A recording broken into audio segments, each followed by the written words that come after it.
विश्व रूप की कथा।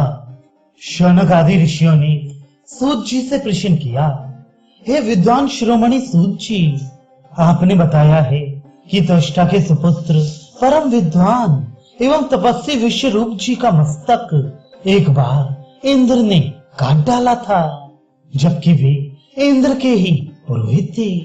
क्या ये सत्य है? इंद्र ने अपने ही पुरोहित का सिर क्यों काट डाला और फिर उसका क्या परिणाम हुआ? इसकी कथा सुनाने की कृपा करें। सूत जी बोले, हे ऋषिगण, आप लोगों ने जो सुना है वह सर्वथा सत्य है। वास्तव में इंद्र ने अपने पुरोहित और भाजक विश्वरूप का मस्तक काट डाला था। इसका कारण यह था कि विश्वरूप एक अत्यंत उदार, दयालु एवं सज्जन प्रकृति के महापुरुष थे। वे शत्रु और मित्र में कोई अंतर नहीं करते थे। जो कोई भी उनके पास जिज्ञासु भाव से आकर उनसे कोई प्रश्न करता, वे उसका उदारता पूर्वक समाधान कर देते थे। दैत्यगण भी कभी कभी उनके पास आकर अपनी शंका का समाधान कर लेते थे तथा ज्ञान एवं उपदेश प्राप्त कर लिया करते थे। वे विश्वरूप जी को आदर की दृष्टि से देखते थे। दैत्यों और देवताओं में युग युग से वैर भाव चलता रहा है। देवताओं के अधिपति इंद्र को यह स्वीकार न था कि उनका पुरोहित उनके शत्रुओं से किसी प्रकार का संबंध रखे। इससे क्रुद्ध होकर एक दिन इंद्र ने अपने तीक्ष्ण शस्त्र से विश्वरूप का मस्तक काट डाला। मस्तक कटते ही उनकी मृत्यु हो गई। अपने पुत्र की मृत्यु का समाचार सुनकर कश्यप पुत्र त्वष्टा ने किसी प्रकार वृत्रासुर को उत्पन्न किया। उसने इंद्र से किस प्रकार युद्ध किया और उसकी कैसे मृत्यु हुई, ये मैं आपको वज्र रचना प्रकरण के अंतर्गत बता चुका हूँ। इतना सब कुछ होते हुए भी इंद्र पाप से मुक्त नहीं हो सके। गुरु सदृश पुरोहित की हत्या, और वह भी एक ब्राह्मण की हत्या, कोई साधारण पाप नहीं होता। अतः वृत्रासुर की मृत्यु के पश्चात भी ब्रह्म हत्या ने उनका पीछा नहीं छोड़ा। वे उसके भय से प्राण लेकर इधर उधर भागते और छिपते रहे। कुछ समय तक वे वात्रग्नि और गिरिकन्या नाम की पवित्र नदियों के संगम पर स्थित कुओं में छिपकर कंदमूल फल खाकर अपना जीवन यापन करने लगे, परंतु वे बहुत अधिक दिन तक छिपकर न रह सके। एक दिन अवसर पाकर ब्रह्म हत्या ने उन्हें धर दबोचा। जब इंद्र भी अपने सम्मुख अखिल ब्रह्मांड को भयभीत करने वाली ब्रह्म हत्या को रौद्र रूप में देखा तो उनका साहस छूट गया। उन्होंने देखा कि ब्रह्म हत्या का रूप अत्यंत भयानक है। गले में कपालों एवं मुंडों की माला है। उसके हाथ चमकते हुए ताजे रुधिर से रंगे हुए हैं। शरीर से मत्स्य गंध निकलकर संपूर्ण वातावरण को और भी भयावह बना रही है। ब्रह्म हत्या को देखते ही इंद्र ने तीव्र गति से उसके सम्मुख से पलायन किया और निकट के एक सरोवर में कमल डंडियों के मध्य में जा छिपे। ब्रह्म हत्या उनका पीछा करती हुई उस सरोवर के तट पर भी जा पहुंची और इंद्र को बाहर निकलने के लिए ललकारने लगी। किंतु अब देवराज इंद्र में इतना साहस कहाँ था कि वे ब्रह्म हत्या के सम्मुख आ सकते। वे चुपचाप वहां पड़े रहे और वहां से बच निकलने के लिए अवसर की प्रतीक्षा करने लगे। सौभाग्य से उन्हें यह अवसर भी शीघ्र ही प्राप्त हो गया। एक दिन अर्धरात्रि के समय इंद्र सरोवर में से निकलकर ब्रह्म हत्या की दृष्टि बचाकर मेढ़े का रूप धारण कर पितामह ब्रह्मा के पास पहुंचे। वहां पहुंचकर उन्होंने पितामह को अपनी संपूर्ण व्यथा सुनाई और ब्रह्म हत्या से मुक्ति दिलाने के लिए अनुनय विनय करने लगे। दुखी इंद्र की करुण कहानी सुनकर ब्रह्मा जी बोले, हे इंद्र, तुमने अपने ब्राह्मण पुरोहित की हत्या करके भयंकर पाप किया है। यह पाप तो ऐसा है कि 100 अश्वमेध यज्ञ करने पर भी इससे मुक्ति नहीं मिलती। तुम्हें ऐसा भयंकर कृत्य नहीं करना चाहिए था।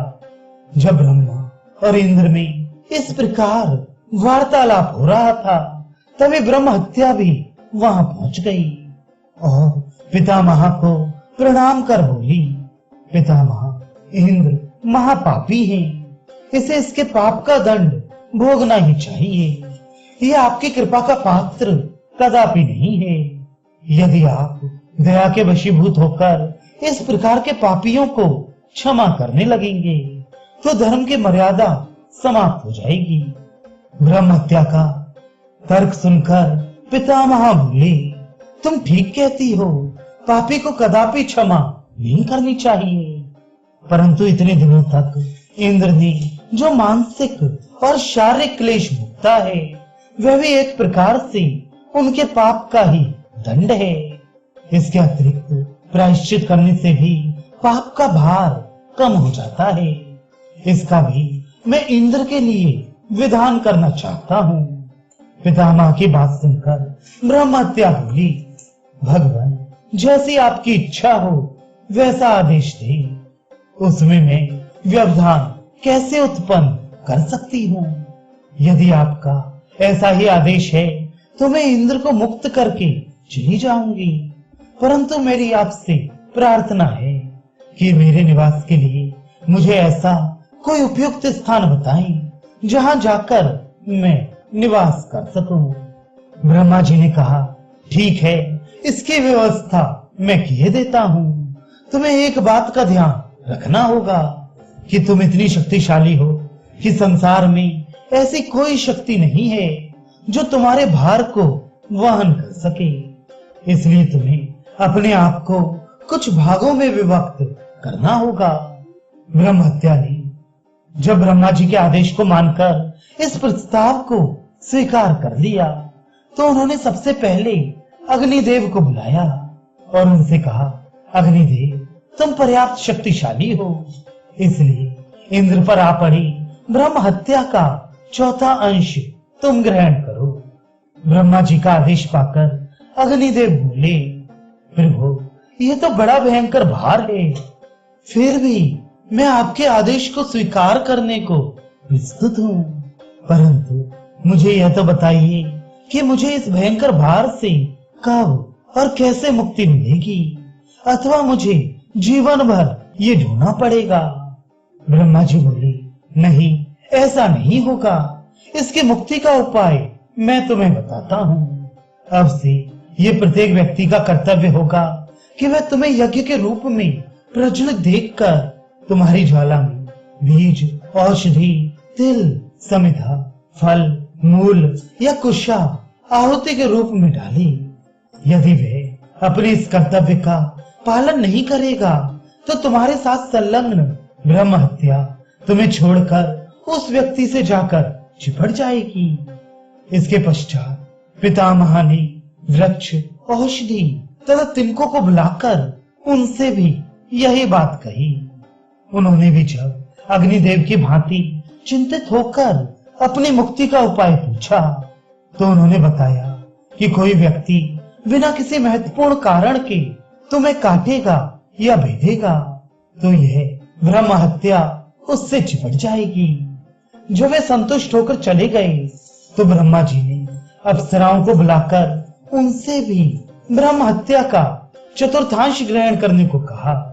जब उन्होंने इस हत्या से अपनी मुक्ति का उपाय पूछा तो ब्रह्मा जी ने कहा, जो पुरुष रजस्वला स्त्रियों के साथ मैथुन करेगा तो ये ब्रह्म हत्या तुम्हें छोड़कर तत्काल उससे चिपट जाएगी। ब्रह्मा जी का आदेश स्वीकार कर जब अप्सराएं अपने अपने स्थानों को चली गईं, तो ब्रह्म हत्या के अंतिम चतुर्थांश की व्यवस्था करने के लिए पितामह ब्रह्मा ने जलदेव का आह्वान किया। उनके आगमन पर ब्रह्मा जी ने उन्हें भी ब्रह्म हत्या का चतुर्थांश ग्रहण करने का आदेश दिया। जब उन्होंने पितामह की आज्ञा को शिरोधार्य कर अपनी मुक्ति का उपाय पूछा तो ब्रह्मा जी ने कहा, जो क्षुद्र बुद्धि मनुष्य तुम्हारे अंदर थूकेगा या मलमूत्र का त्याग करेगा उसी को ब्रह्म हत्या घेर लेगी और तुम्हें मुक्ति प्रदान कर देगी। इस प्रकार ब्रह्म हत्या का विभाजन कर पितामह ब्रह्मा ने इंद्र को ब्रह्म हत्या से मुक्ति दिलाई तथा उनके लिए प्रायश्चित करने का उपाय बताया। इस प्रकार सब लोग संतुष्ट होकर अपने अपने निवास स्थान को चले गए। इंद्र भी प्रायश्चित करके अपने लोक में जाकर पुनः शासन करने लगे।